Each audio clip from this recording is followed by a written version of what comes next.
Chicken parts കറി വെക്കാനാണ്. ചെറിയ തോതിൽ മുറിച്ച് അതിന് കട്ട് ചെയ്ത് കാണാൻ വെച്ചു.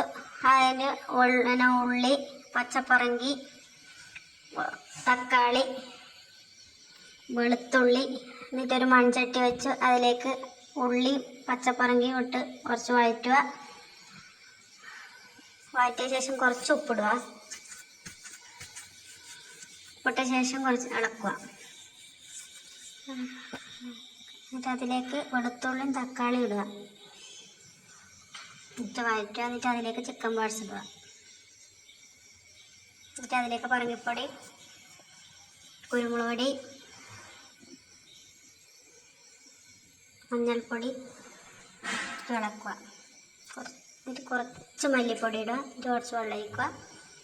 എന്നിട്ട് അത് വേവുന്നത് കുറച്ച് വേവാൻ വേണ്ടിയിട്ട് ഇളക്കുക. എന്നിട്ട് അതിൻ്റെ ടേസ്റ്റ് നോക്കുക. വെന്ത ശേഷം ടേസ്റ്റ് സൂപ്പർ. നമ്മൾ റെഡിമെയ്ഡ് പൊറോട്ട വാങ്ങിന്, അത് അങ്ങോട്ടും ഇങ്ങോട്ട് തിരിച്ചും മറിച്ചിട്ട് അതിന് ലെയർ വരുന്നവരെ ഒന്നടിക്കുക.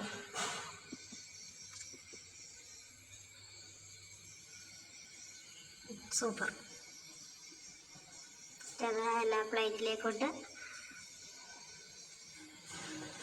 അതിലേക്ക് ചിക്കൻ പാർട്സ് വയ്ക്കുക.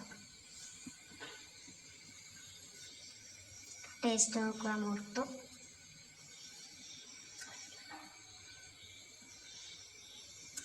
സൂപ്പർ, അടിപൊളിയായി.